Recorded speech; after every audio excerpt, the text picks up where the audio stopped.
Revolutionary love, revolutionary love, revolutionary love. Let's make sure that we are here. Make sure that we are ready. Let's see. Oh, yes. Okay.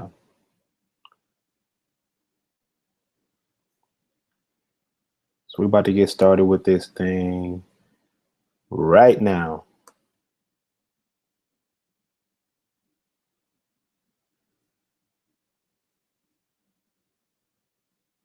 Okay. All right.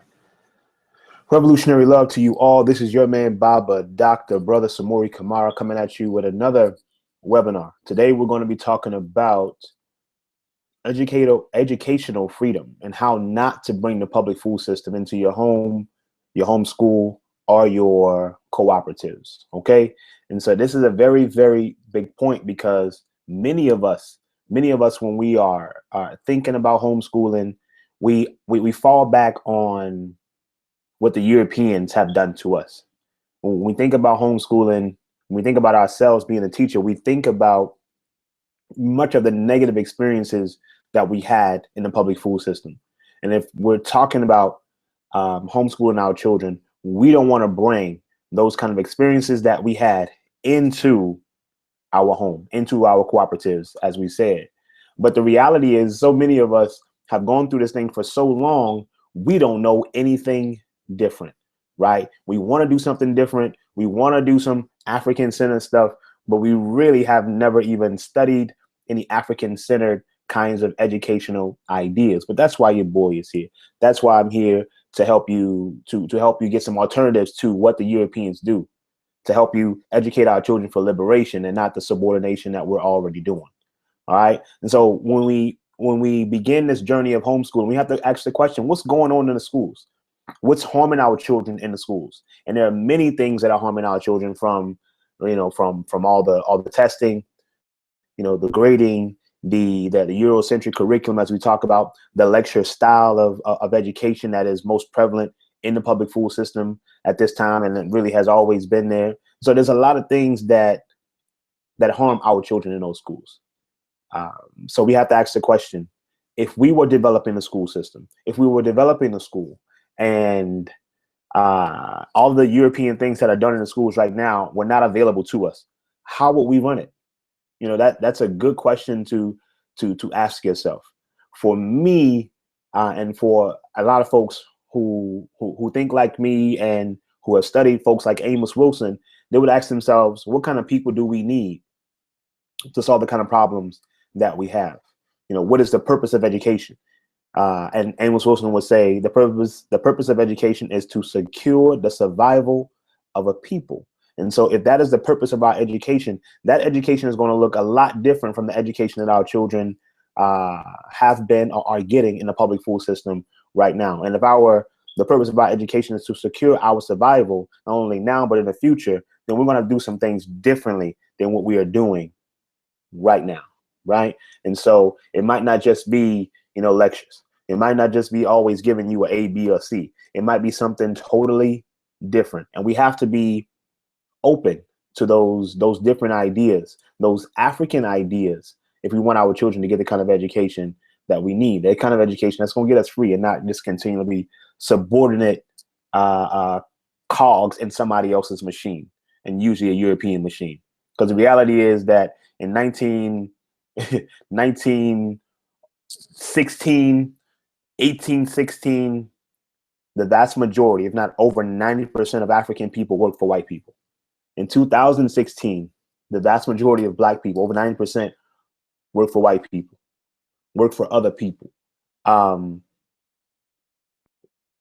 that's even with the fact that we have more educated people than we've ever had in our history here in the United States of America, right? Or on a continent, or in Europe. We're still working for somebody else because of the kind of education that we're getting, the kind of education that was started a long time ago by other people.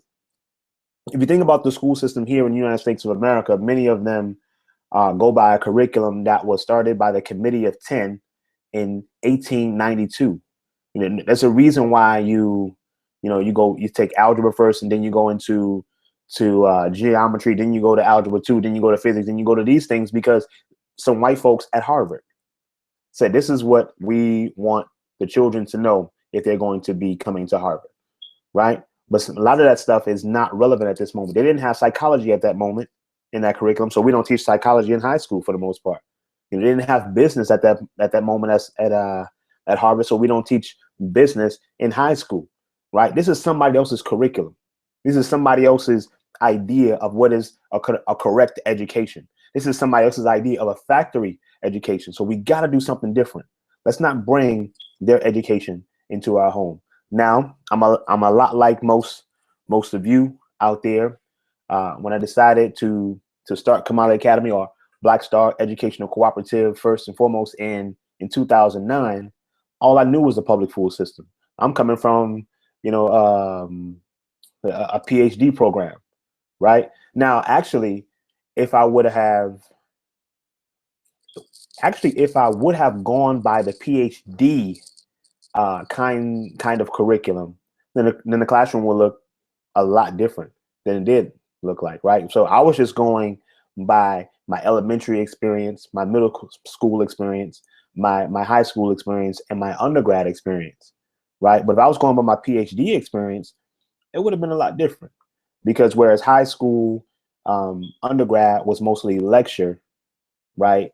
Doing what somebody else tells you to do, studying what somebody else tells you to study. PhD was one-on-one, a lot of conversation, dealing with your own interests, making your own choices, taking your own responsibility about the things that you wanted to learn. So that is something that I think that we can do more of. So let's get right on into it. We're going to be talking about the lack of choice, which kills our children in the schools.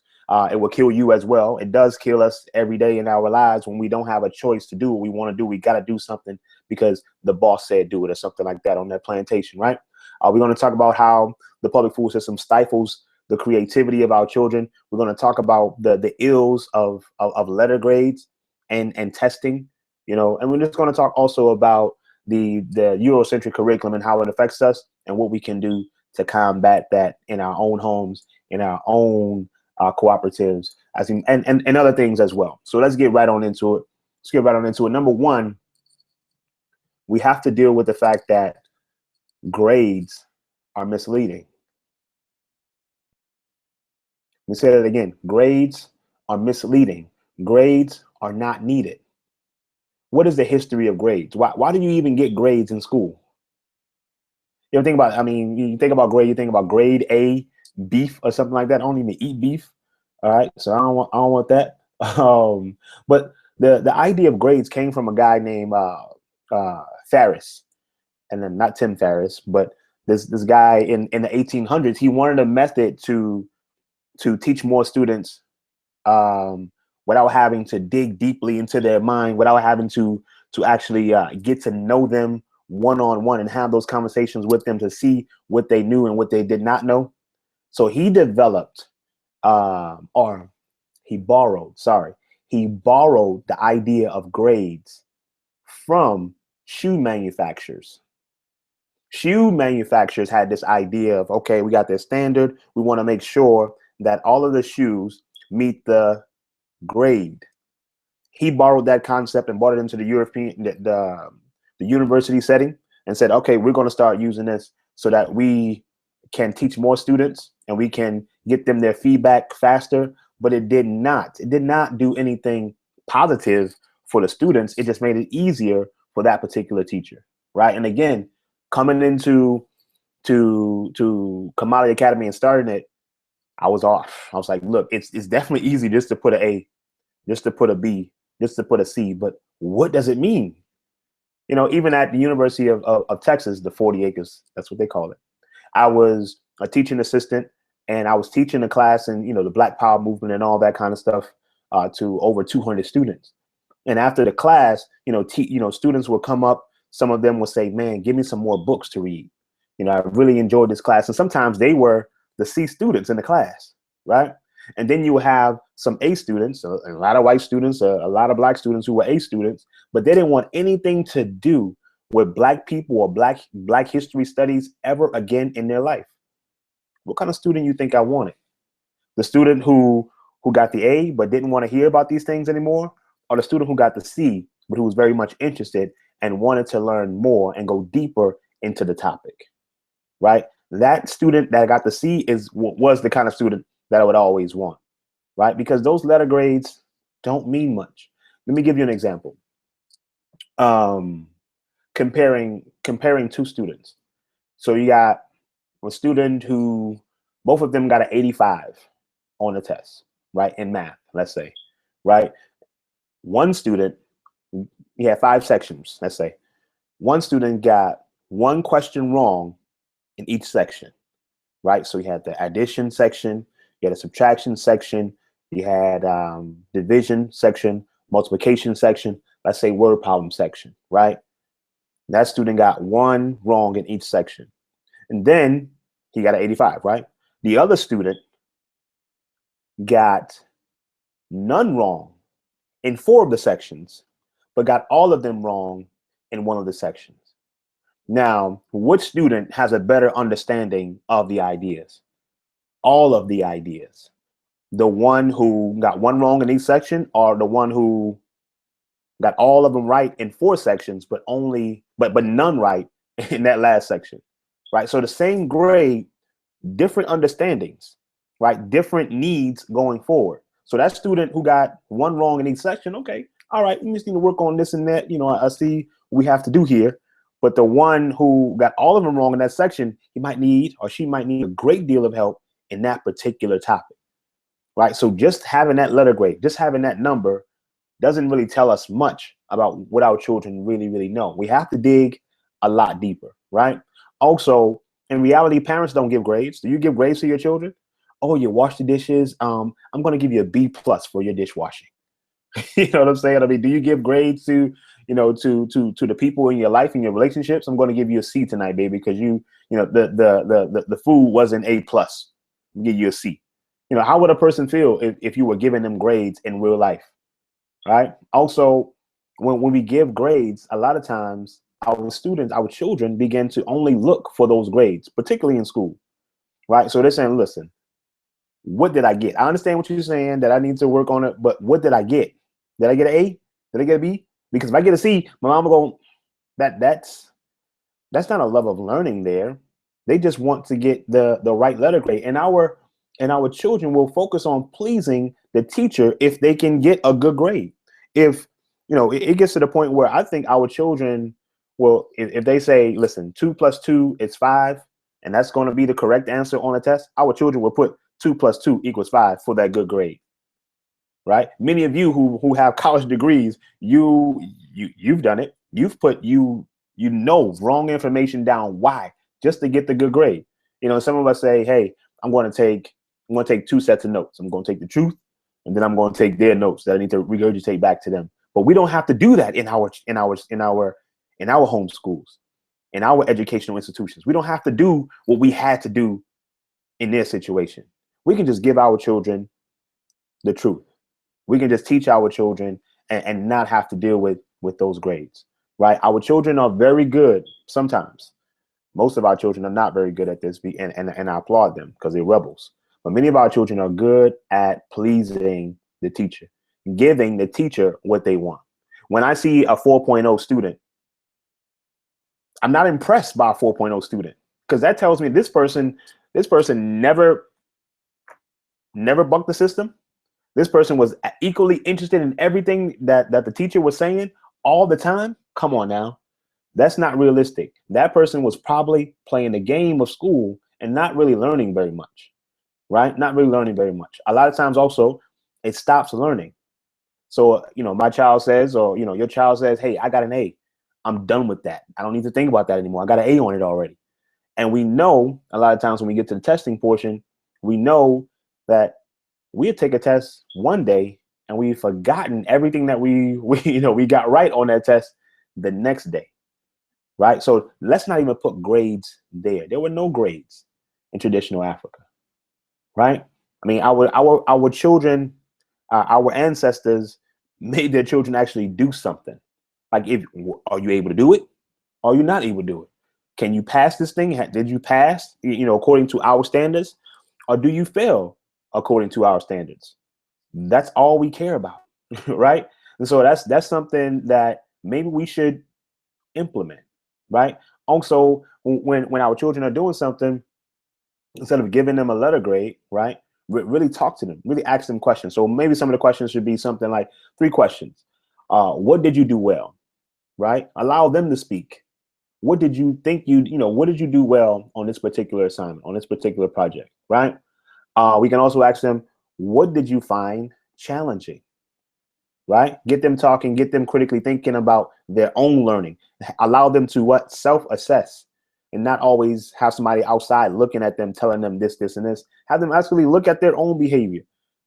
How many adults do we wish would actually look at their own behavior and actually see how that is not cool? But that's neither here nor there. Okay. All right. Also, and I need that help as well. That constant self-assessment. And the last one, you say, what would you do differently, the next time?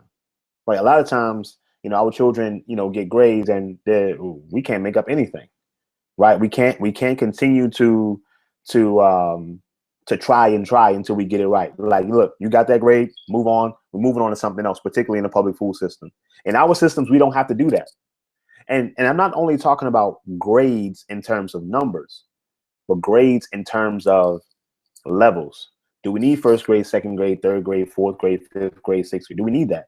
Amos Wilson asked us, who said that they should have 12 grades? Right? And each grade should last from August or September to June or May. Who says that? That's somebody else's ideas. We don't have to bring their ideas into our homeschools or our cooperatives, into our homes. Right? If we are, we're still at their beck and call. We're still going by their standards, and we're not setting our own. We have to do it for ourselves. All right. Also, you can, instead of having grades, you can have your children. You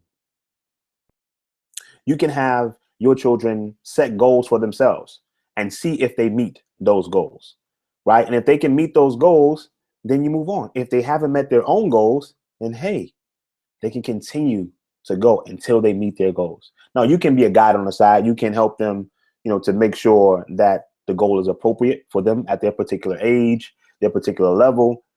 But let them do it. That fosters that responsibility that we want our children to have. All right, grades, we can throw those out. We can find many different ways to give our children feedback on how well they do, right? Feedback on what they need to work on in the future, right? So we can do all of that ourselves without having to settle for A, B, C, D, E, F, G, whatever they got. Okay. All right, let's move on. So we have grades. It's something that we shouldn't be bringing into our homeschools, into our cooperatives, but also the lack of choice that happens in the homeschools. I mean, in the public school system, right? The lack of, our children don't. Somebody else says when they should learn, how they should learn, and what they should learn. Somebody else tells them that. And I want you to think about the last time somebody else told you what to learn, when to learn it, and how to learn it. How did that make you feel? Right? Were you really excited about the thing that you were going to be learning, that you were forced to learn?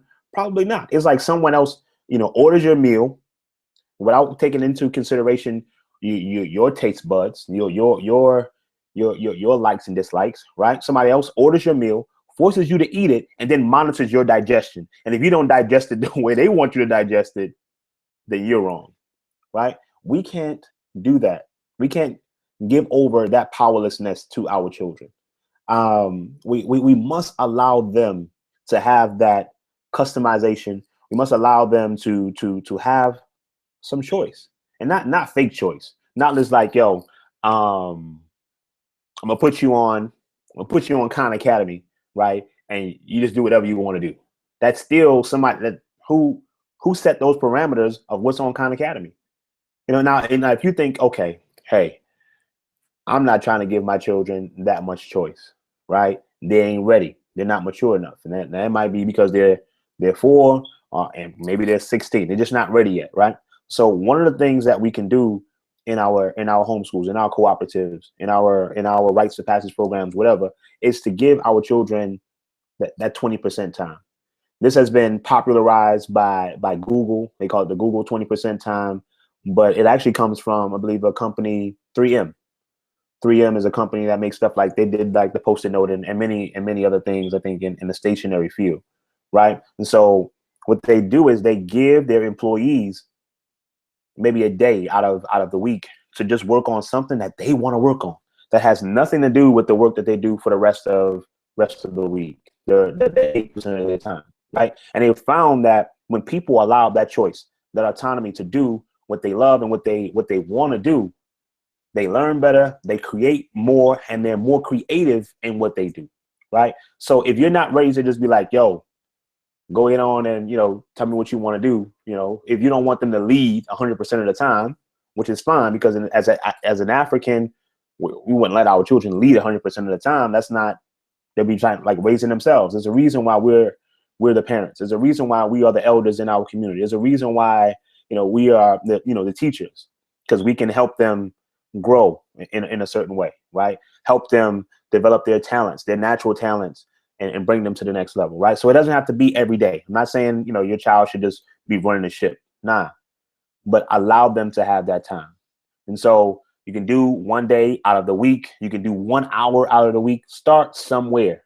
And many times I tell people to, when you're first starting to homeschool, just detox your child by allowing them to lead the way.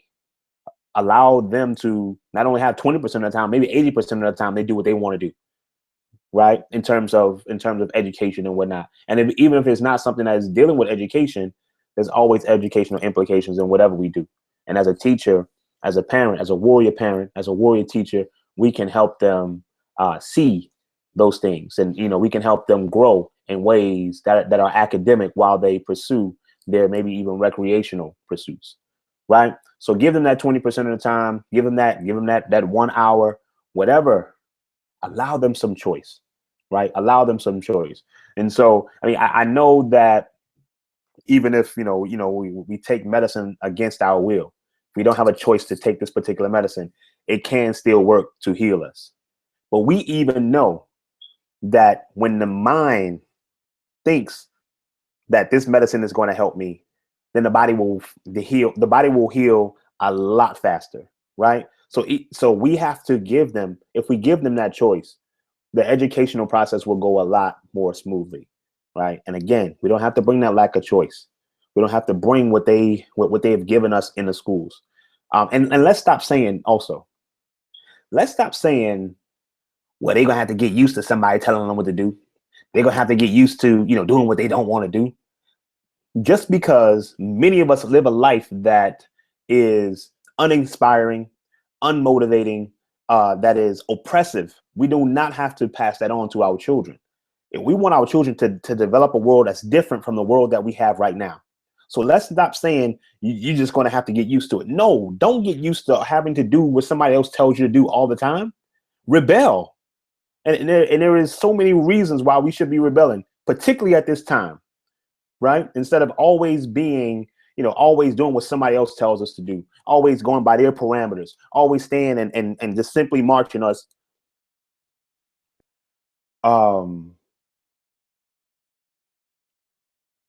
Give them that choice. Give them that choice to pursue what they want to pursue. Because we give them that choice now in elementary school, in middle school, in high school, maybe they'll have the courage and the gumption to continue to do that as they get older and make a living from what they want to do, not what somebody else tells them to do. Again, we're trying to teach our children an education for liberation.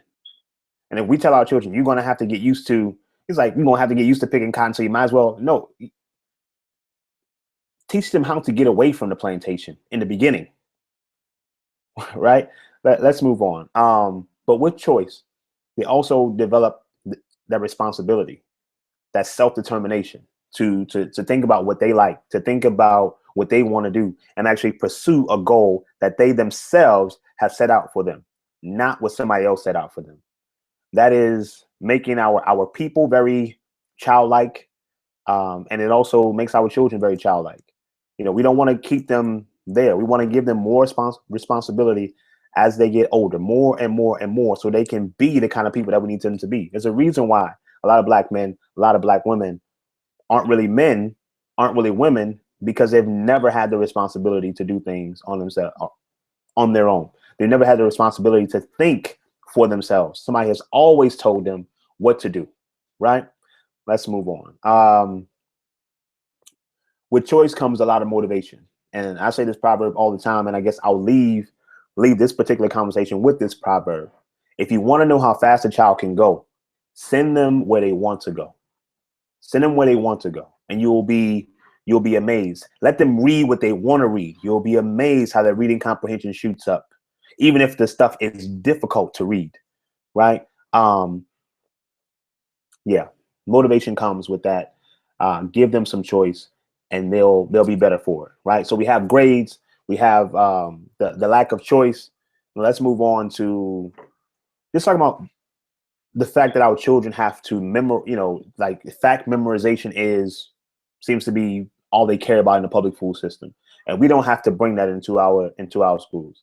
When you are just remembering facts, first and foremost, if those facts are irrelevant to you, you might remember them to regurgitate them on a test, but again, they are gone very, very quickly, right? So we don't need to be teaching our children to simply be memorizing stuff. We need more than memorization. We need Africanization, right? We need personalization. We need critical thinking, right? Now, we've all seen this, and I've definitely been, a part of this as well. We see our children who become parrots, even in the so-called African Center School. They're very good parrots. That's what I'm saying. Is that correct? Parrots. That's the bird that parrot. Okay, yeah. Anyway, it sounds like I'm saying it different. Maybe I'm talking too loud. But they're parrots of these ideas, so they'll say, they know who Malcolm is, they know who, Nzinga is, and all that kind of stuff. But the question is, why? Why do you know them? When they were born, why? A couple of their quotes. Why? Do you understand the meaning behind the quotes? Do you understand the context in which they said that quote and what that means for us at this very moment? We don't need our children to simply memorize things. Good memory is important, absolutely. And we need to have things, in our storehouse of knowledge that we can pull upon at any moment, of course. But that can't be the foundation of what we're doing. We want our children to be critical thinkers. We want our children to be liberating thinkers who can think outside of the United States, outside of the box. We need our children to be who we always wanted ourselves to be. Right? That's what we need. And just remembering, we can know all the facts we want to know. We can know all the hashtag names we want to know. But that is not going to prevent our people from continuing to be slaughtered in the streets. The genocide, the menticide that's continuing to go on in our communities. That's not going to stop if we're just memorizing facts and figures and dates and all those kind of things, right? So let's not bring that simple level of learning, it's not really learning, into our homes, right? Make sure those things that we do learn are relevant and have context around them, so our children actually understand, overstand, understand, universal stand, multiverse stand, say whatever you want to say about these concepts, because that's more important than simply knowing the names, knowing the dates and all that kind of stuff, right?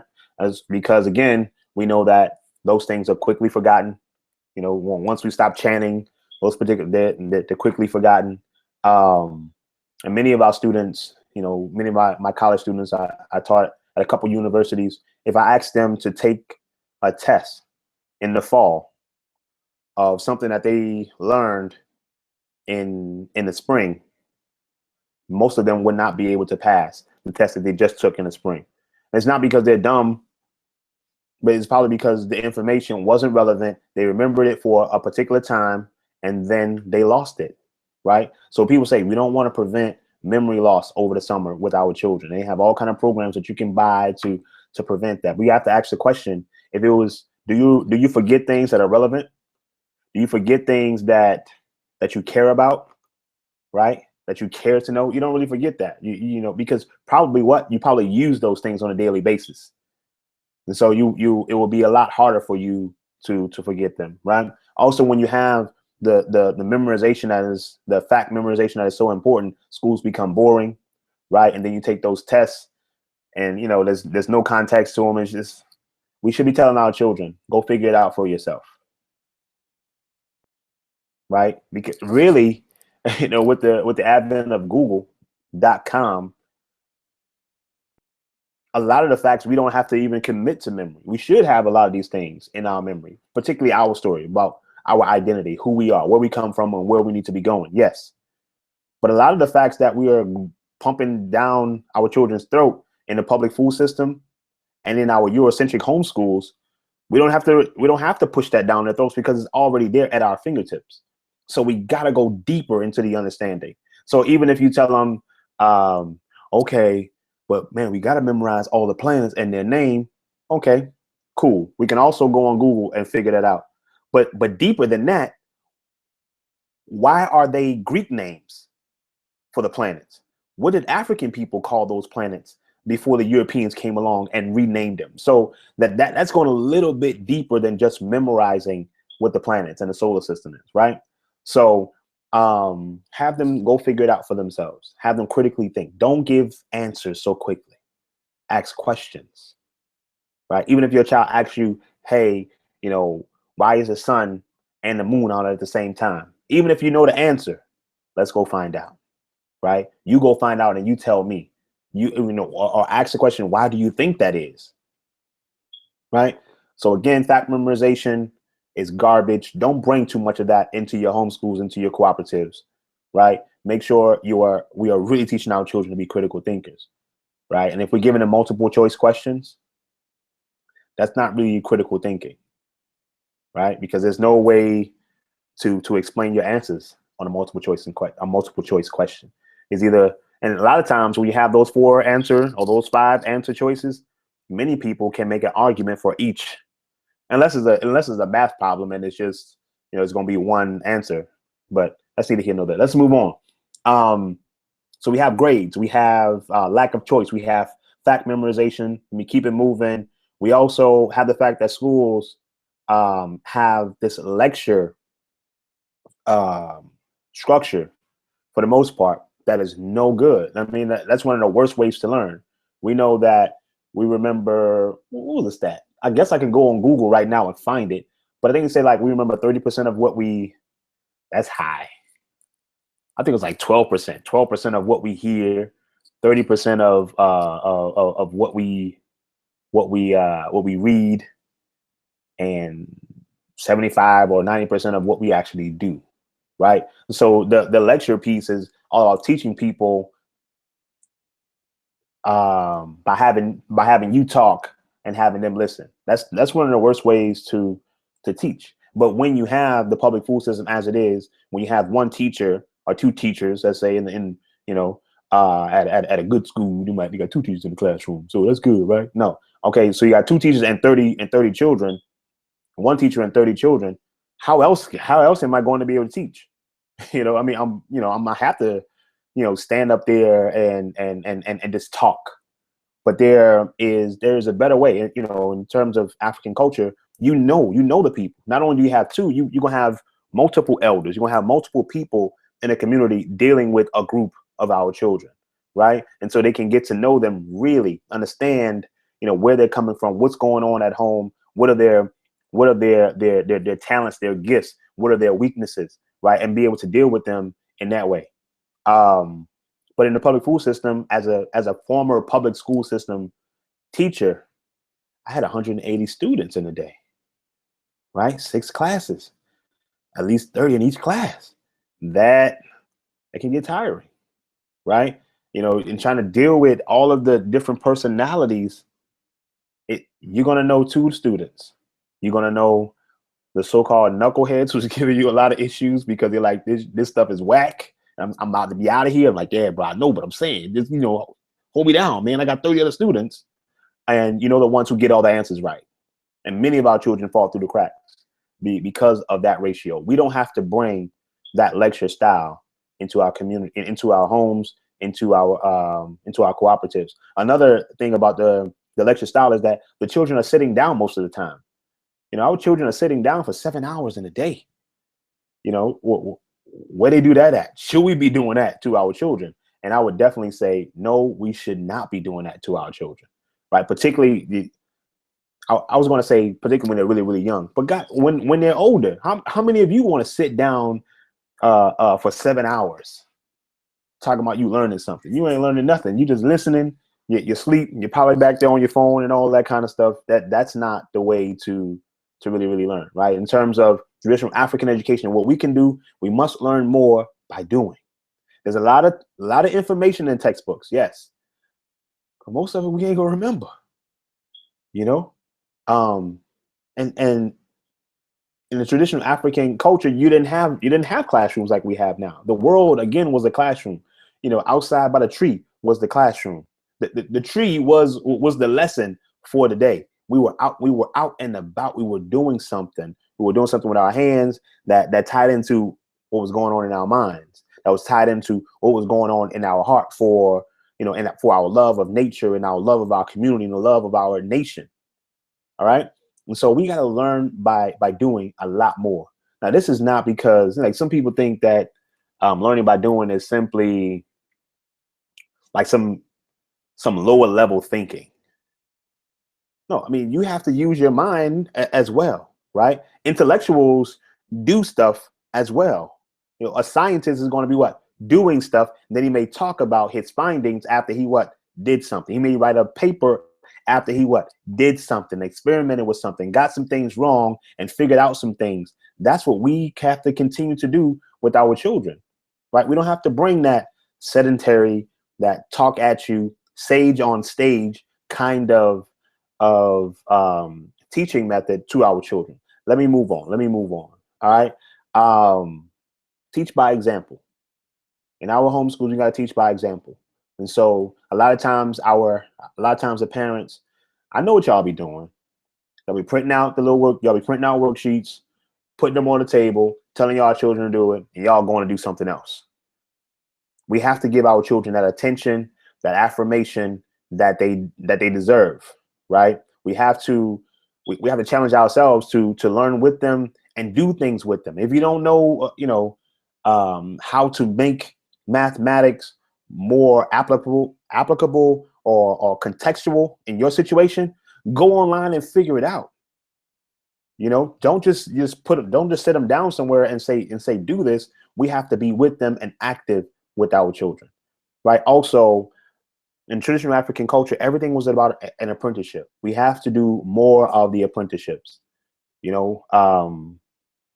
starting in 9th grade, starting maybe even earlier. Really, if we know people in our community, if we don't know, we go find people in our community that can help us with that, right? So if our child wants to be a veterinarian, we find veterinarians. If our child wants to be a musician, we find musicians that they can learn under, that they can grow under, right? And in that way, they can help the person who they're learning from, right? But they also learn a great deal more than just music. They learn a great deal more than just about animals. They learn how to deal with people. They're learning about the history of different artists. They're learning so much more in that kind of context. And we have to have a situation where our children can say, all right, I did this apprenticeship for this, for these 3 months. Now I want to do something else. And allow them to have that choice again, right? To do different things and go with their interests so they can really see who they are, and really take out of them their purpose and their skills. A lot of times we don't know what our children can do. They don't know what they can do. They don't even know what they like because they've been lectured to, and just confined in the classroom for so long. They're just trying to get a grade. Remember the grades? They don't care about really learning. As long as I can get to, the next level, if they care about that, right? And instead of lecturing, we learn by doing. We learn through cooperation. We begin to work together. We begin to reason together. We begin to achieve together. Our children should have us as warrior parents, as warrior teachers, as a guide by their side, not looking down on high, telling them what to do, how to do it, giving them the answers but instead standing next to them and pointing and saying, do you see? Right? And let's go find the answer together. All right, let's move on. Wow, we got two more. Let's deal with Eurocentric education as well as testing. So we know this Eurocentric thing. If you don't know it's Eurocentric and you watching this, I don't know what to say, right? But we know we have been and continue to be miseducated.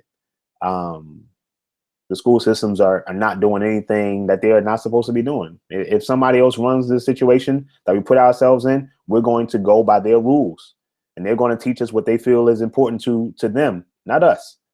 Right. And so, again, we don't have to bring their curriculum into our homes. Now, many of you will say, but I'm saying, no, my children got to know, a little bit of, got to know they stuff because we got to stop. Like, what world do you want our children to live in? But I know. But the real world is, this is a white man's world. No, let's not put that garbage on our children. Let's let them know that they, us can be the death of that white society that rules, over African people and tells African people what to do. Like we don't have to put that on them. We don't have to prepare them for that particular society. We can prepare them to buck that system, to rebel from that system and build something of their own. The world is different now. So we don't have to go by their curriculum. Okay, he said, but how are they gonna get in school? Okay, let me give you this. A lot of white people have been unschooling and all that kind of stuff for a long time, and their children still go to college. Now you're happy. See, white people do it, but we're afraid, right? We're afraid because we don't think we can. Stop. We don't have to teach our children none of those classes. Our children will still learn English and how to write. They'll still learn math and how to do math. They'll still learn science. They'll still learn. They'll still learn business. They'll still learn They'll still learn. All we have to do is guide them in that way. It's okay. Our children want to learn, right? And we don't need none of their miseducated history. We don't have to teach them. Oh, you want to teach them what they're gonna be testing on? No, we're gonna teach our children the truth. That's what we should be about, right? Teaching them the truth. There's no African values going on in the European system. We must bring the African values, the African moral education that is of the utmost importance into our homes, into our cooperatives, right? Amos Wilson says that our children are killed by the time system alone in the schools, right? So white children get 50 minutes for English, so we're gonna get 50 minutes for English. Nah, if we need more time for English, we'll do more time. Just because white children read Shakespeare in English don't mean we gotta read Shakespeare. We got Armagh, we got Achebe, we have Langston, we have Sonia, we have Nikki, we have all these different people that we don't have to read these people, right? You say, oh, well, we want them to be exposed to other people. Yeah, after we expose them to our ideas and our values. You think, other people are exposing their children to black stuff so that when you might meet somebody that they might say something in conversation that you might not know. There's a whole bunch of things they don't know about us. But again, an African-centered education is going to teach our children to deal with the world from a position of power, not a position of subordination. So our children should be able to walk in the room, not asking the question, do they like me? Right? What do they think about me? But what do I think about them? Do I like them? Do I want to be around them? Because I have my own, we have our own, we can do for ourselves. We don't need anybody else, right? In the public school system, we see that everything is compartmentalized.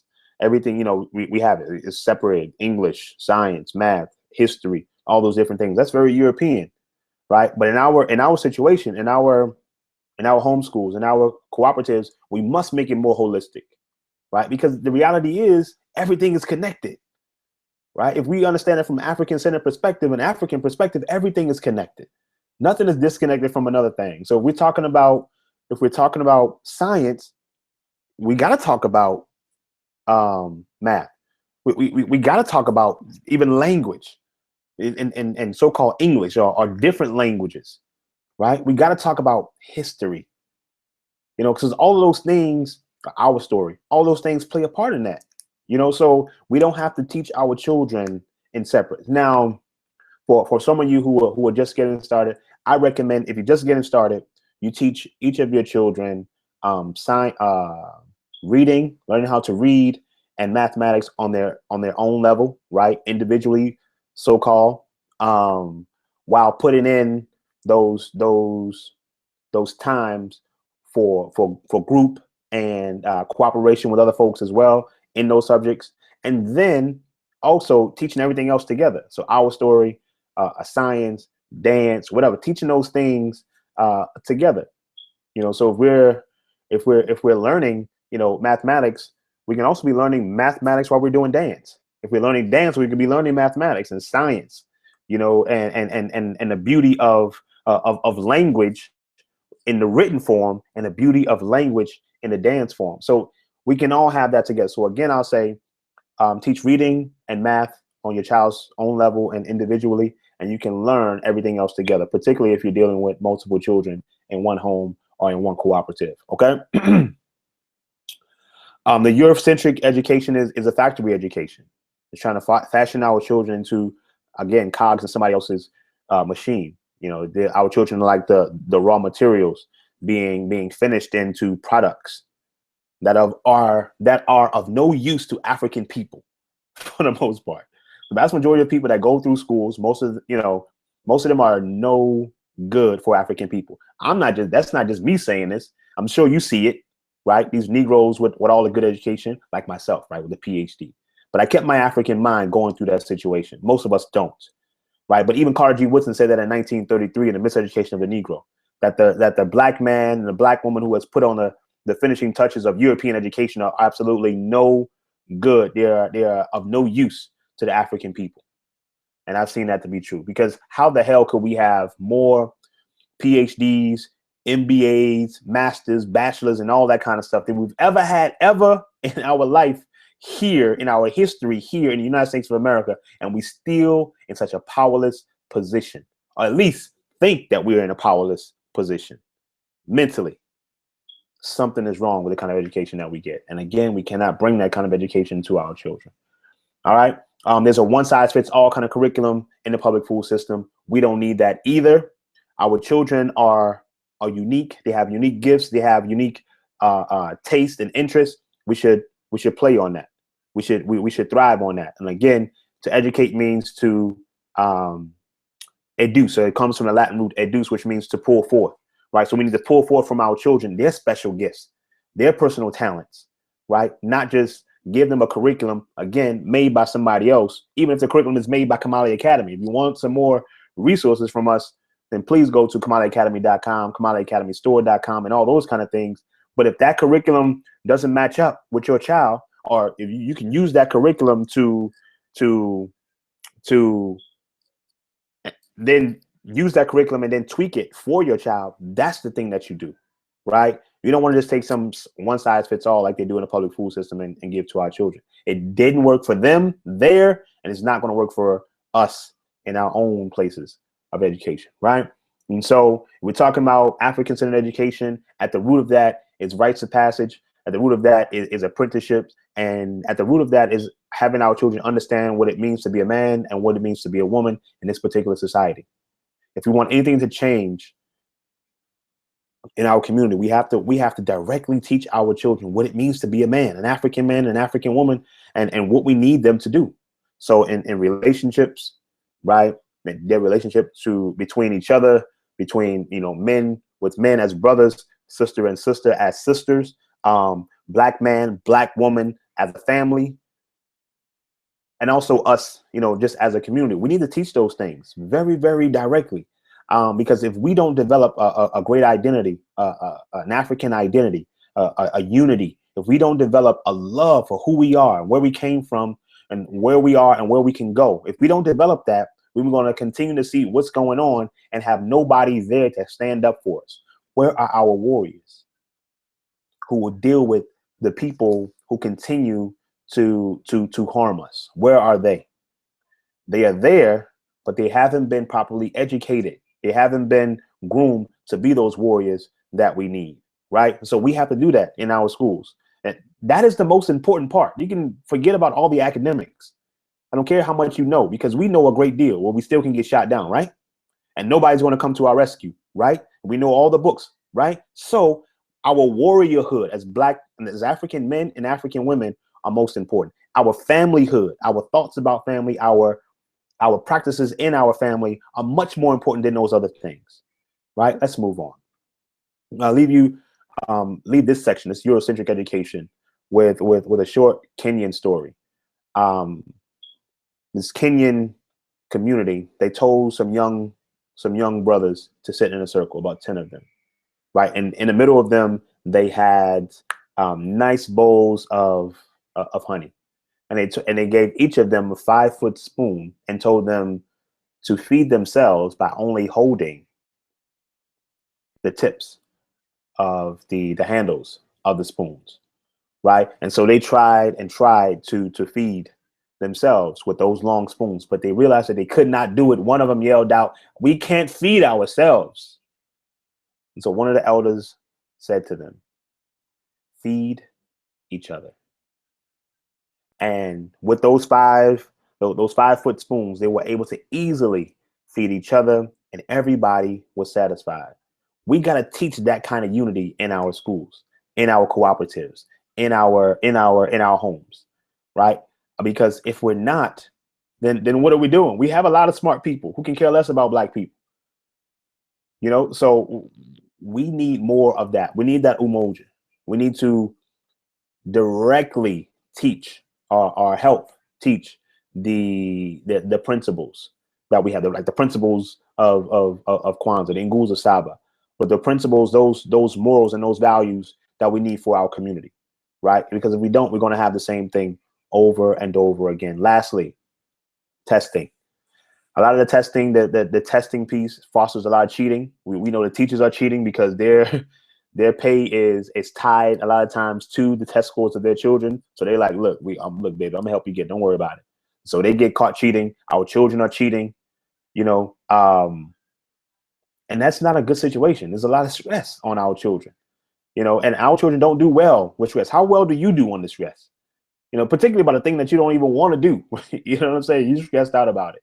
But one of the reasons why it's really easy to cheat on tests is because they're not asking you to do anything. They're asking you to regurgitate some stuff or write some stuff down. And again, we know that we have different intelligences. I think it was Howard Gardner that talks about Howard Gardner talks about the multiple intelligence that people have, the multiple intelligences that people can have, right? And so everybody got to write on a piece of paper, bubble in some stuff. Maybe that is definitely not the way to measure the intellectual capabilities of our people, right? So there has to be something different. Also, if we look at the driving test, you can't cheat on a driving test, because it's what? You're doing something. You're doing it. And so it's like, you passing or you failing. In the rites of passage, when young Kunta or somebody has to go and catch a guinea fowl by his hands, or when a young warrior has to go out and kill a lion with his bare hands, ain't no cheating on that. So we don't have to send our children out to kill lions with their bare hands, but we should develop assessments that allow them to perform and do something that is of value and that is relevant for them as well as for us as a community, and judge them there, and see what they can do there. And even if they don't do it the first time, giving them another try so that they can do it, because we learn a lot when we fail or when we make mistakes, right? That's how we learn, when we do something different, right? Another thing with this testing is a lot of y'all can't pass the test that you're forcing our children to take. A lot of us that's sitting right out there right now couldn't pass it, but some of us say, we want to make it where those white folks don't even want to put a test in our face. We want to make it so that whatever test they put in, we blow it out of the water. Okay, that's cool, right? But many of us can't pass those tests as adults, and we have to ask the question: why can't we pass those tests as adults? Is that knowledge, is that information relevant to what we're doing, right? So if we can't pass it, then there was a study that was done, like many, well-educated, and this was a bunch of Europeans, many well-educated folks were not able to pass the test that they were pushing the children to pass. And that's saying something, right? And so if let's stop forcing our children to try to take these tests. And in many cities and many states, there's a movement to say, listen, we're opting out of these tests. I don't know if you have to take tests in your particular state in terms of homeschooling. You can go to hslda.org, Homeschooling Legal Defense Association.org, and you'll be able to see whether or not your particular state requires testing. If it does, it is fine. We can still teach our children from our African perspective, and they'll be able to blow those tests away, right? If we teach our children, if our children love reading, when you have to read something on the test, they'll be able to read it and understand it. If our children love writing and can write well, when they have to write something on the test, they'll be able to write those things and it'll be okay. If our children have a thorough understanding, a deep understanding of the mathematical concepts of adding, subtraction, division, and multiplication, they'll be able to do those tests. They'll be able to do well on those tests. That's okay. But we don't have to teach for those tests what they're doing in the public school system. Right? We don't have to focus all of our energy on those tests as they're doing in the public school system.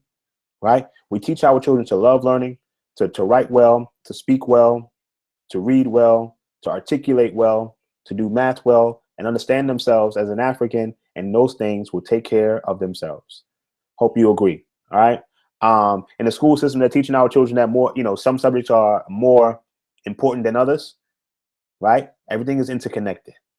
Right? If you're a garbage man, that your job is not, less important than a person who's a doctor, who's a healer. Right? If you're a teacher, your job is not more important or less important than a person who is a lawyer. We're all connected in this thing. This as all the subjects are connected. Right?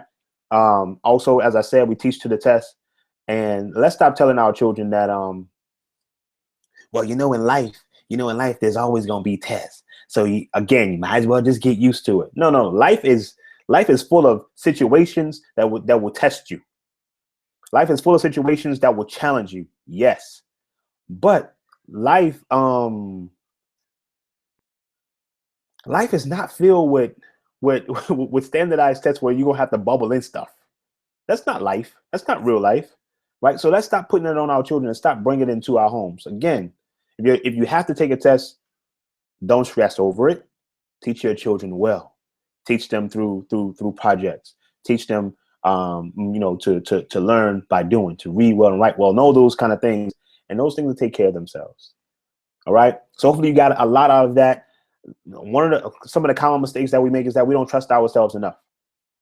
And I'm here, Baba Dr. Brother Samori Kamara is here and that's me. Did I say myself in third person? Yes. Anyway, that's me, right? So I'm here to help you, along your journey in your homeschooling journey. If you're trying to create a cooperative, we are here. I am here to help you with that at KamaliAcademy.com. Trust yourself. Trust our ancestors. We haven't tried their way yet. We tried everybody else's way to educate our children. And what have we gotten? What have we gotten in terms of education in our society for Black people? And what have we gotten in terms of our livelihood in this particular society? Right? Stop believing. Another mistake that we make is believing that their way is the only way because they run it. No, they don't run it. We run this. We got to stand up in every way. Please stand up mentally, because if we don't stand up mentally, if we don't expel them from our mind mentally, then guess what? We definitely ain't going to expel them from our physical environments, even though they're trying to expel us from that physical environment. Right? Also, be willing. Be willing. Mistake we make is that we're unwilling to build a new world because we don't believe, we can't see ourselves ever being on the top again. We got to be willing to build a new world for our children. We're going to give them an African-centered education, and we're going to give them an African-centered world to go into. It might not be the whole world, but we'll give them a place where they can continue to be themselves long after they leave us, right? Or at least they'll have the confidence to build something for themselves long after they leave us. An African-centered education is not going to guarantee that they'll have a house. It's not going to guarantee that they're going to have a job. It's not going to guarantee a lot of things. But an African-centered education will make it more likely that they build a house for themselves and not beg to get in anybody else's house. And they build jobs for themselves and not beg to get in a job with somebody else. That's what an African-centered education will do. And that's one of the reasons why we should not bring in the Eurocentric education, the public school system into our homes, into our cooperatives. Let's accept the new challenge. Let's teach our children from an African-centered perspective. And if you need help with that, again, I am here. Let's steep our children in our African culture and teach them and educate them for liberation and not subordination. I say revolutionary love to you all. And now we'll go into the question and answer period. All right, let's see.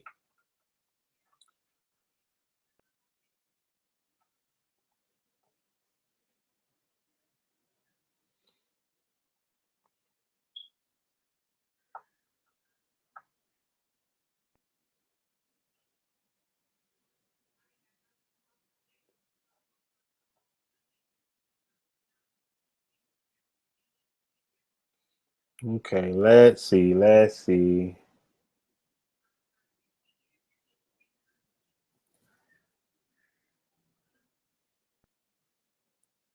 Let's see.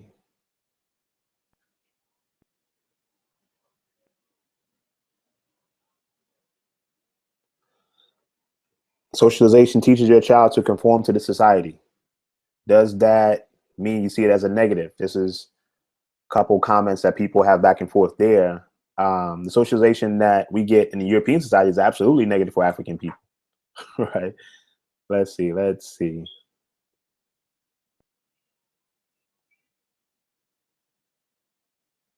Let's see here.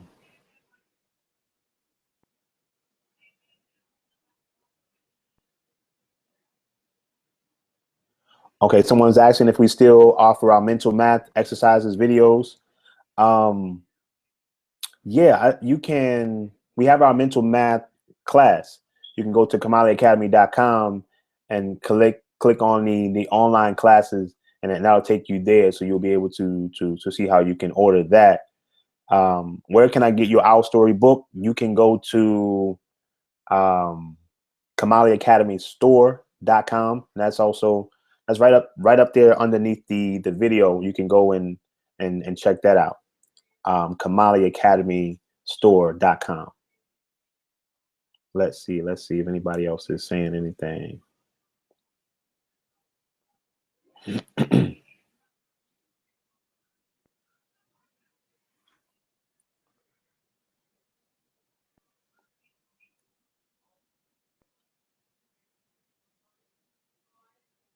Let's see here.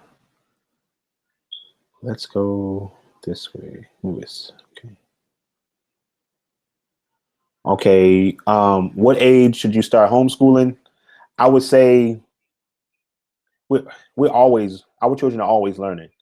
As soon as they come out the womb, we homeschool them, right? As I always say, you are the curriculum. The way you handle situations, the way you talk, the way you act, the way you learn, all those things are very much a part of the homeschooling journey.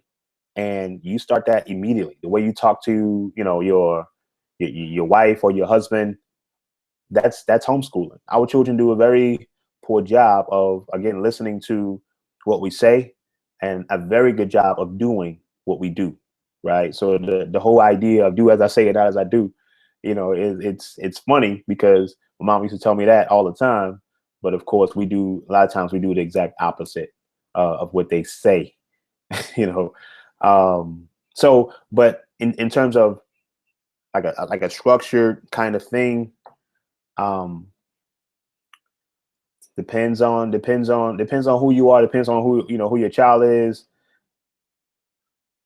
I would say beginning to do like some small stuff, maybe 2 or 3 years old, not very long, 5 minutes at a time, 10 minutes at a time, just knocking a couple of things out, reviewing different things, some numbers, some sight words, some letters, and all that kind of stuff. But just keeping it very natural as well, making sure that when you take them to the park, that's time for education. When you're walking and you see a bug on the ground, that's time for education. Anytime, all the time. The world is our classroom. So you start it as soon as they enter the womb. So if you're doing something structured, I'd say maybe 2 or 3 years old. All right. How much is the mental math class? I believe the mental math class is $45, and you can check that out on commodityacademy.com and go to our online classes.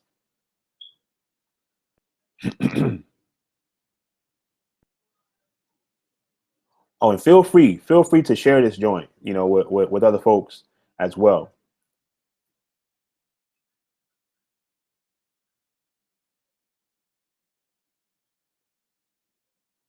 Okay, Sister Willette says that she's beginning today to intently speak to her child using the 5 love languages. That's a beautiful thing. Beautiful thing.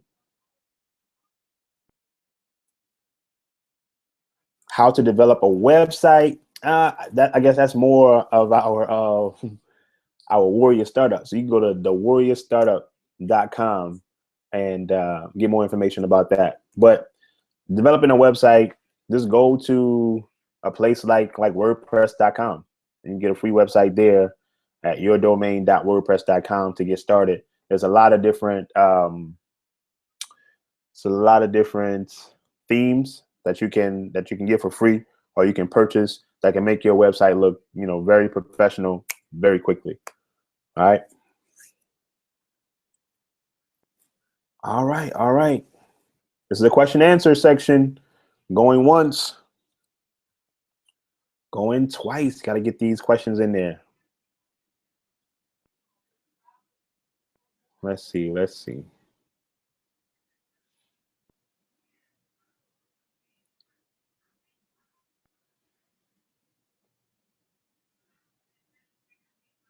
Let's see. Let's see.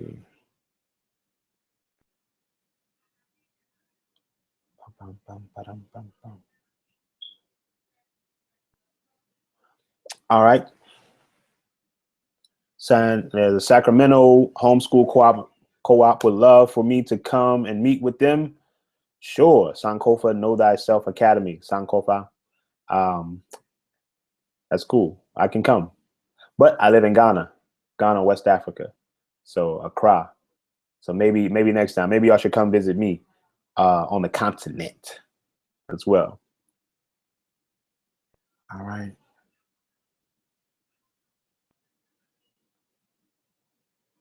Okay. Okay. So we got some folks, Leah Salmon, Courtney Riley. We got Yasmin Hall out there from Texas. Thank you all for coming through. My man, I don't even know how to say it, man. I know my man, brother Dennis, John Dennis over there. I can't even say that first name. I know it's Yoruba, brother, but the accents, I don't even know how to say it. You know? So cool, cool, cool. Let me check one more time and we're gonna be calling it a day. So hopefully the webinar, no, the presentation has helped you out in some way going forward with your homeschool. Glad to help out. And we're gonna keep on growing. This is a movement. We're gonna keep it moving. Okay. Let me put that. Thewarriorstartup.com is the website for that. But it's more, the Warrior Startup is more for business, developing business. And like I said, WordPress.com. Check that out, Sister Rita. All right, let's see. Sister Crystal, my 3-year-old loves the curriculum, but some days we struggle. Do you have any engagement ideas for the smaller kids, smaller children? Don't go so hard, maybe. I don't know how hard you're going. Allow them days off. You know, because there's 3. Again, they're always learning. Make it as natural as possible.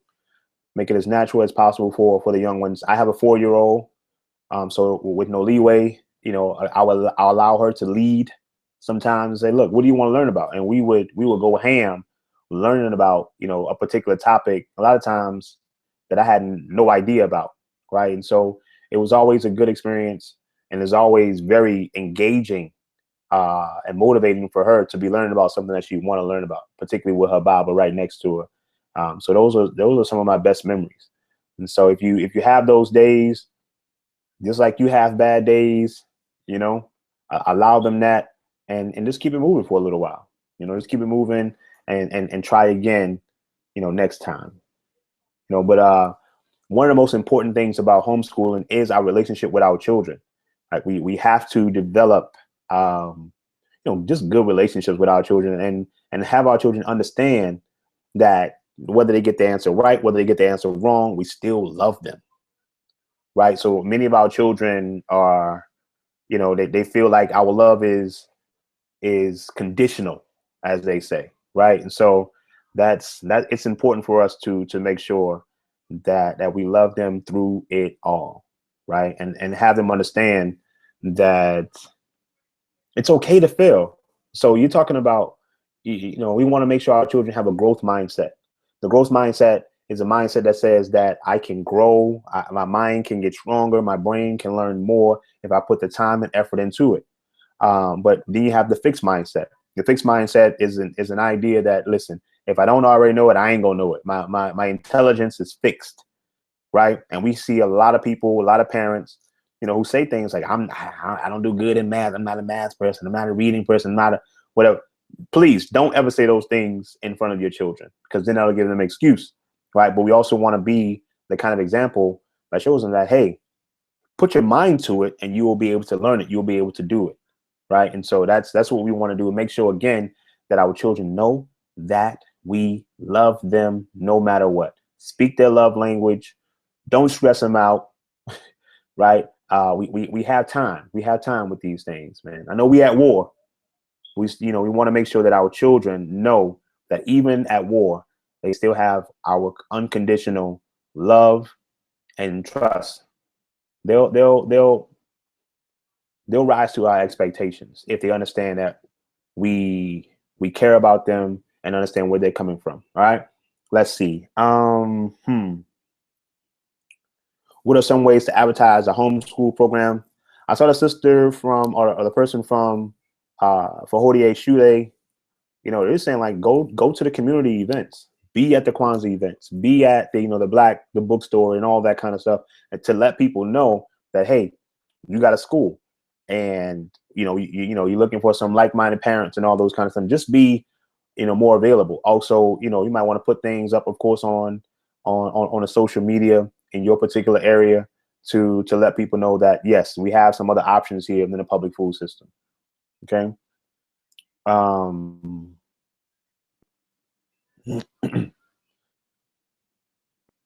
What are ways we can create a culture of people that embrace an African migration? I think one of the only ways that we can do that is say, like, people don't fight for something that they don't know and they don't love. Again, people don't fight for things that they don't know and they don't love. So we have to, make sure that our children know, what Africa is, whatever name you want to call it by. Why is it valuable? Why is our identity valuable? Why is it important for us to love where we come from, right? And one of the ways that we can do that is through African-centered education.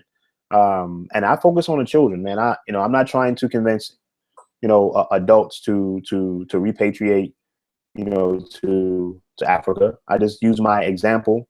I've been in Ghana. I moved to Ghana in August of 2015, right? And it's a place where, of course, it has, issues like any place else, but I would rather be there than to be in the United States of America any day, any day. So it's a beautiful place. It's great for my psyche and my health, unlike this place. All right. Let's see. Do you think that one language should be mastered before moving to the next? Also, would Swahili be a universal language to teach? Do you think Spanish, French especially, is a necessity since we have brothers and sisters who speak it? All right. Do you think one language should be mastered before moving to the next? Maybe one. So let's say you have a language that you already speak, and then you're learning, let's say, Swahili, and that's your second language. Master Swahili, and then after that, I think you can begin to learn many different languages at the same time, because when you begin to learn languages, you see all the similarities that they have in languages. particularly languages like Spanish and French and English. There's a lot of similarities, and many African languages, you will see similarities there as well. So it will help you once you learn that second language. The other languages will be a lot easier. Swahili could definitely be a universal language on the continent. It certainly has a lot of Arabic words and origins in there. My brother, Dr. Obadale Cambone, will say that the Metu Neter, the language of our ancient ancestors in Kemet, should be revised. He's writing it, and learning how to speak it as well. So you're saying that maybe that can be the universal language, of our people on the continent, so that we can speak with each other instead of having to go through translators to, you're from Ivory Coast and you're speaking French, and I'm from Ghana and I'm speaking, English, and we can't talk to each other and then we got to go through, so we can have that one language. Do you think Spanish and French is especially necessary, or is it a necessity? I'd say African languages first we should learn. Why? Because in language, you learn culture, you learn values, you learn a great deal about African culture through its language. So I think we should learn our own languages. It's like we should learn our own story. It's like we should read our own classics before we read anybody else's. And sure, after that, when we begin learning, African languages and all that kind of stuff, those Spanish and French, those are easy. Particularly the way the technology is these days, it's very easy to learn those languages outside of going to a French or a Spanish country. The best way to learn the language, I would say, is to go to a particular country and not just live there and think you're just going to pick it up. No, to actually have a purpose of learning and speaking that language as much as possible. Okay. Yes, please come and visit me while I'm in Ghana. I'm going to look at the questions on YouTube as well. Let me see if I can get that. Do you think supplemental homeschooling could be a start until I can do it fully? All right, just recently moved. Absolutely, definitely. Supplement the homeschool or supplement the public food system for a little while. Don't get too comfortable. Don't think you're doing enough at home, because we don't know all the garbage that they're teaching our children in those 8 hours. We don't know all the hidden curriculum type stuff that's going on in the public food system for those 8 hours that are getting to our children. All right, so make sure you get out of there as quickly as possible to do the homeschooling with the children. Let me see if I can get to the what is this to? Let's see. All right. I guess I can keep it going. Let me see the questions here. New questions. Okay, I don't think I can see let me see the live control room then. Control room. Are there questions there? Nah, I don't see the questions on YouTube. Let's see, view on watch page.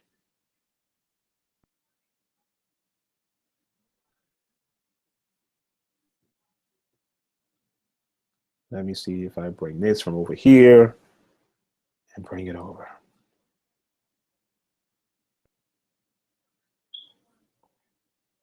Let's see. Good question so far, everyone. Hopefully I'm answering them in a satisfactory way for you.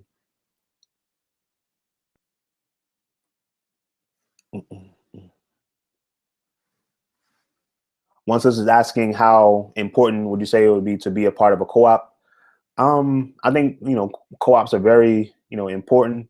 But if you don't have, those like-minded people around you, there's a lot of things that you can do on your own. You don't necessarily have to have a co-op to give your children the kind of education that they need. A lot of times a co-op is most important when you talk about socializing. Socialization is different from socializing, but you definitely want, some like-minded children and people and families that you can socialize with while you're going through the journey of homeschooling. So yes, that's good to find that, but you can also have your children socialize with other children by going to different, extracurricular activities and all that kind of stuff. And when you're homeschooling, your children socialize with the world. It's not just because we're all 16, I got to talk to you and you're 16 also. You deal with people who are older, you deal with people who are younger, and that's more of a realistic kind of education and realistic kind of, what do you call it, socializing. Okay. Nope, nope. I don't see the questions on YouTube for some reason. Oh, here we go. Let's see. I got excited just now, huh? You can use single mind audience for this list. Okay, got it. I'm the moderator. Whatever. I don't need to be the moderator. Okay. Wow, that's a lot of questions.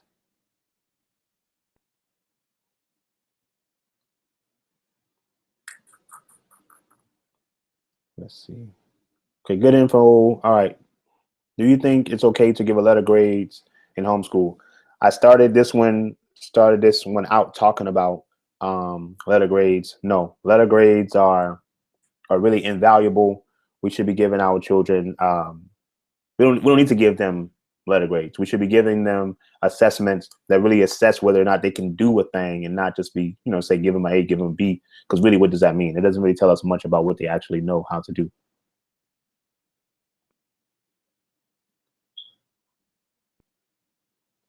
So somebody, TJ, on commented on the YouTube, is asking, does anybody else homeschooling or planning to? I don't know where TJ is. Put your town, put your city in so that people can see that. Maybe y'all can hook up. So I'm glad some people are homeschooling. Absolutely. Been homeschooling since 2013. I'm so nervous with multiple grade ranges.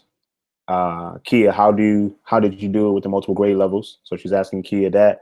But with Kia, with multiple grades, it's like the one room schoolhouse. Again, teach math and reading on their own level, and you can teach everything together, right? And just teach. There's a PhD level and a kindergarten level to most subjects, right? And so if y'all all doing Marcus Garvey, whereas the older child might be reading an autobiography of Marcus Garvey or reading one of Marcus Garvey's books, maybe the 4-year-old is just learning who Marcus Garvey is, coloring a picture of Garvey and hearing some stories about his life to be inspired by. So you can be teaching the same thing to each of the children, but just on their own level.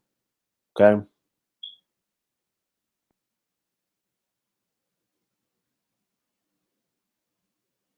All right. So sister's saying in terms of grade levels, most curriculums are not that big of a difference between like the fourth and fifth grade, for example, or sixth and seventh grade. Yeah, man, we don't even need. Maybe we should come up with a whole different system of grade, so-called grade levels. Maybe we only need 4 grade levels.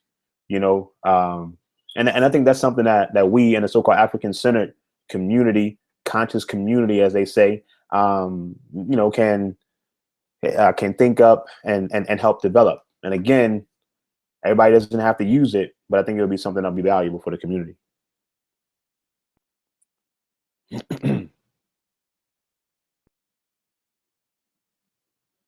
I know we definitely save ourselves um, a lot of frustration if we know a lot of this information early on.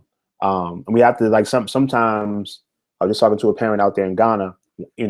Sometimes we get real frustrated with our children because we're concerned about sometimes how other people are going to see our children if our children don't know a certain thing, right? And we're pushing them because sometimes we're living through our children. We want them to be the genius on the television who's 12 years old and graduated from college already.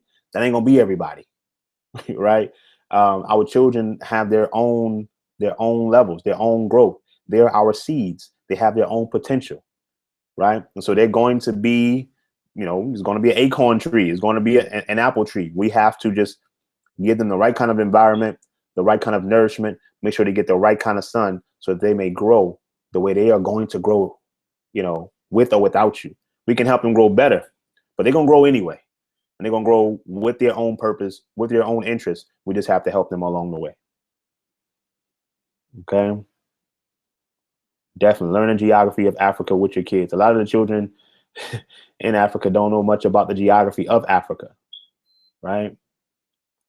There's a sister in Delaware. She was looking for a cooperative there to homeschool her children. So check her out, T Purnell. That's on the YouTube. It says her children actually asked her to be homeschooled. So you know there must have been something going on in the public school system that they were like, look, man, I'm ready to get out of here. Let's go.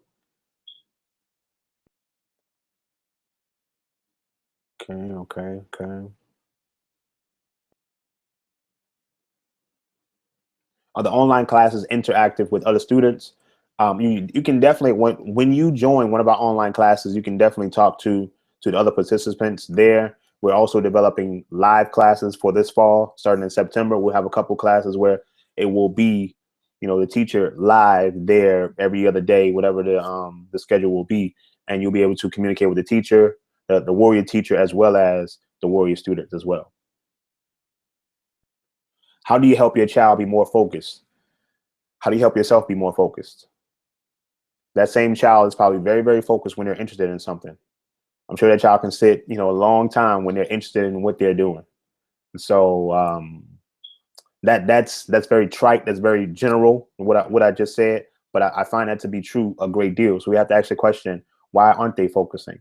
What are we having them do that they're not focusing? So maybe they're doing something that they're just not interested in. And I don't focus much on things I'm not interested in, and I'm a grown man. You know what I'm saying? And I haven't been diagnosed with no ADHD and all that kind of stuff. So we take more interest. We focus more on things that we're interested in. So that's fine. Let's make sure that we are trying to help our children get that. Let's see. Let's see.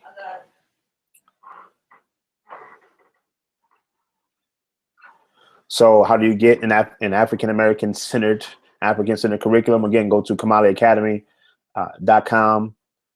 You can also do / online curriculum. So just go to kamaliacademy.com and you'll see all of that. Let's see. Keep it going. Is it going down?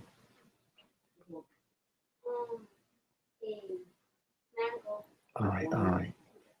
Okay. I think that's about it. What are your plans for education in Ghana? We're going to have our first Kamali Academy International Study Abroad student coming, this year, 2016. So that's going to be cool. He's an 8-year-old brother who has been my student at Kamali Academy. I had him from 3 to 7, so he'll be there.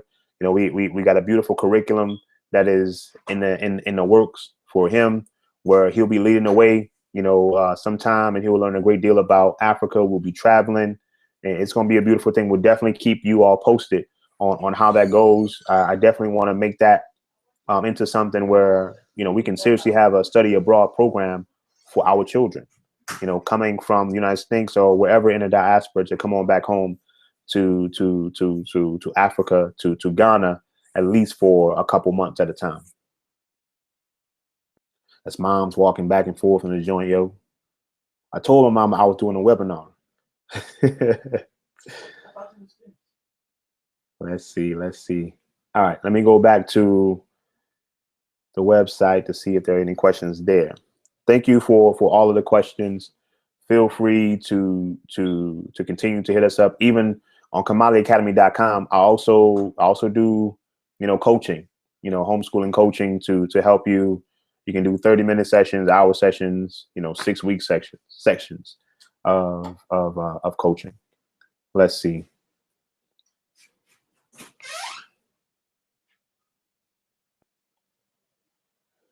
So sister just asked just now, what do you think are the main subjects children need to learn apart from English, math, science at age 6? How to control their impulses, how to love themselves. Self-esteem is a very important thing. How to articulate, how to write, how to work together with other folks. We need to learn those things, very early on, and continue to learn them as we get older, because some of those things are very important. How to respect their elders, how to respect men, how to respect women, how to choose the right kind of friends.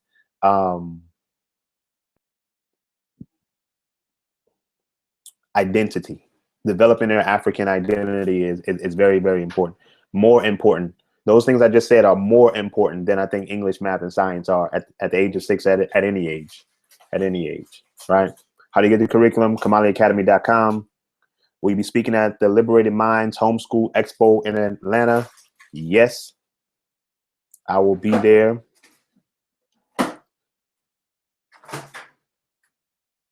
We'll be able to review the website, review the webinar once this live session has ended. I don't know, because actually I'm going to be, I'll probably be taking it down after this particular joint, and maybe put it up later, because I'll be doing a speech like this at a presentation like this in Atlanta.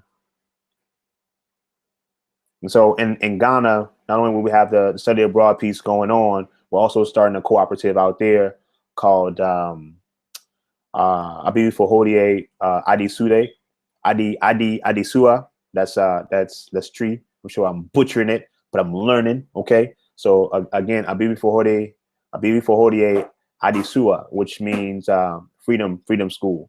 So we'll be doing that, starting that in September. There's some people who are getting on the bandwagon in terms of homeschooling their children and taking their children out of the public school systems in Ghana. You know, so I don't know if you know, but the colonial education is real there. Most of our children are being miseducated. There's British curriculum, there's American curriculum. You ain't gonna have no African curriculum going on. Come on, man. Come on now. She said I thought she was finished. Obviously, I'm looking right into the camera. I'm still talking. Okay. Love you, Mom. All right. So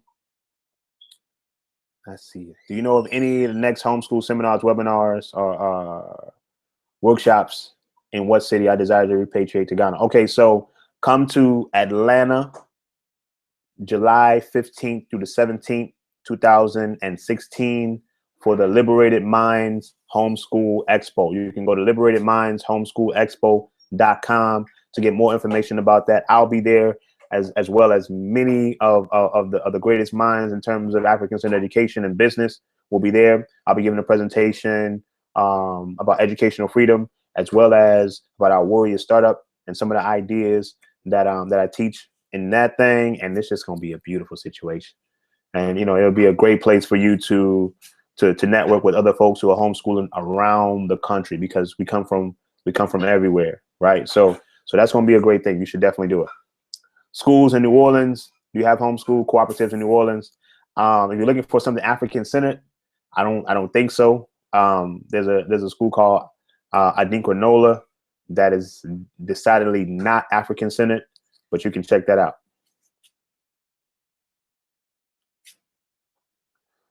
Okay, so thank you so much for joining us. Hopefully you have gotten something out of this particular webinar about how to not bring in the public food system into your home. Like we don't need the grades, we don't need the Eurocentric curriculum. We don't need the lecture style. We need a guide on the side with our children, and we need to know who our Black selves are, who our African selves are with that African-centered curriculum. It's been a pleasure. Hopefully I will see you soon. If you need to have any conversations with me, please feel free to hit us up at, again, KamaliAcademy.com, KamaliAcademy@gmail.com, and we will be on it for you. We'll help you out. What's the clothing line? You can go to KamaliMarketplace.com, as well as Nukari.cratejoy.com for the revolutionary wear and African fly gear. I say revolutionary love, and I'll see you next time.